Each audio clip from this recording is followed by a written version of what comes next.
Licence দরকার হয়। এই খোলা অবস্থায় বিক্রি করা বড় ধরনের অন্যায়।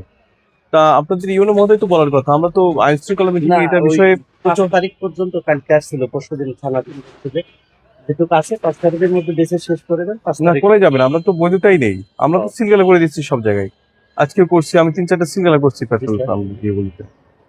তাহলে এটা করা যাবে না। হ্যাঁ অবশ্যই বাদ দিতে হবে, এখনই বাদ দিতে হবে আর জরিমানা করবো। আসেন দেখি এইগুলো মোবিলগুলো কোথা থেকে নিয়ে আসছেন? এইগুলো এই মোবিলগুলো মটুলের হ্যাঁ মতলব আমদানিকারক লাগে না? হ্যাঁ এগুলো কিন্তু এটা বিএসটাই দিছে তাই তো? এমআরপি দেয়নি? না এমআরপি দেয়। এমআরপি দিতেই হবে। হ্যাঁ যদি কেউ ভোক্তা অভিযোগ করে এই মোবিলের উপর এমআরপি নেই, তাহলে কিন্তু আমাদের কাছে ভোক্তা অধিকারে আইনে কিন্তু তাকে জরিমানা করা যাবে 50,000 টাকা পর্যন্ত। আর এগুলো কিন্তু আমদানিকারকই নেই কোনো কিছু।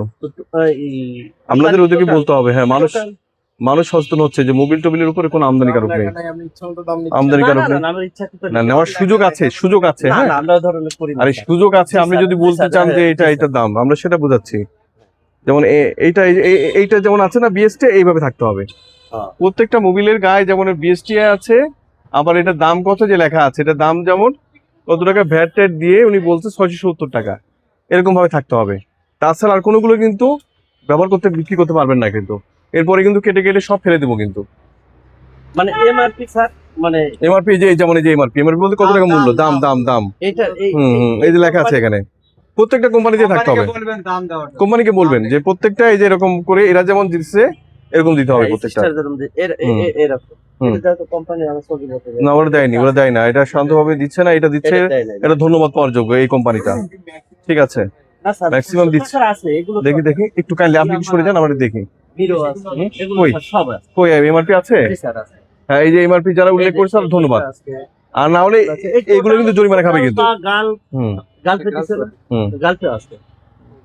হ্যাঁ আর এগুলো যাদের কাছে হ্যাঁ যেগুলো আছে সেগুলো ধন্যবাদ পাওয়ার যোগ্য। শোনেন আর পেট্রোল বিক্রি করা যাবে না, 5,000 টাকা জরিমানা করলাম। জরিমানা করবেন, পরিশোধ করবেন এখন। আসলে তেল বেচে স্যার, তেল বেচা থেকে সম্পর্ক আপনি কত টাকা বিক্রি করছেন এটার উপরে আমি আপনার কিন্তু তেল বিক্রির উপরে ভ্যাট আরোপ করছি না। তেল বিক্রি করার উপরে আমি আপনাকে মানে আপনি যে মনে করছেন ভ্যাট কত টাকা বিক্রি করছেন ফ্যাক্ট এটা না, আপনি অপরাধ করেছেন। এটা ভোক্তা অধিকার আইনে বিস্ফোরক, মানে যদি ভোক্তা বিরোধী কাজ হয়, যেটা পেট্রোল বিক্রি করছেন 2 লক্ষ টাকা জরিমানা আছে, 3 বছরের কারাদণ্ডের বিধান আছে। আমি আপনাকে 5,000 টাকা জরিমানা করছি সেখানে। বিষয়টা হচ্ছে এটা অপরাধ সংগঠিত হয়েছে, এটা করবেন না। কথা দিলেন এরপরে করলে সিলগালা করবো, আইনের সোপার্দের ব্যাপার আছে সেগুলো হবে আর কি। আর ওইটা ওইভাবে করবেন, যেগুলো সর্বোচ্চ মূল্য আছে এগুলো নিয়ে যেগুলো আছে সেগুলো বিক্রি করবেন। তাহলে স্যার এটা আমরা মানে কিছু মনে করেন না, আমি আসলে স্যার আপনি রেজিস্ট্রেড স্যার, আমরা সহকারী পরিচালক ভোক্তা অধিকারে। হ্যাঁ আমার কথা হচ্ছে স্যার এটা কোম্পানি যেটা আমদানি, তাহলে এই কোম্পানিকে আমরা কি বলবো? এই কোম্পানিকে এটা বলবেন যে এরকম থাকতে হবে, নিয়মটা হচ্ছে এটা, না থাকলে কিন্তু জরিমানা খাচ্ছি আমরা। এটা টোটাল একটা বড় মানের কোম্পানি, কথাটা কিন্তু বলবেন টোটাল কিন্তু অনেক বড়, সিঙ্গাপুরের একটা বড় কোম্পানি। উনি যদি এমআরপি না দেয়, কিন্তু আমরা যে বিক্রি করতে যাই, তাহলে আমরা এখন এটা কোথায় কেমন করি? আমরা বলতে হবে এটা যে এটা করছে, এটা করতে হবে। অনেকে জানে না, ওদেরকে মেসেজ দিতে হবে। আজকে জরিমানাটাও দিতে পারেন যে এরকম এই যে যদিও আমি পেট্রোলের জন্য করছি, বাইরের লোকের দিয়ে নিচ্ছেন 2 নম্বর হতে পারে 2 নম্বরে হতে পারে। না 2 নাম্বার, তাহলে এটা দিতে সমস্যা কি? আমরা মেমো দেখাতে পারবো না, এটা মেমো এর কার কাছ থেকে নিয়েছিলাম? রুমি মোটরস বাগাবাড়ি, উনি আমাদের প্রতি মঙ্গলবার। রুমি মোটরস বাগাবাড়ি, জি স্যার।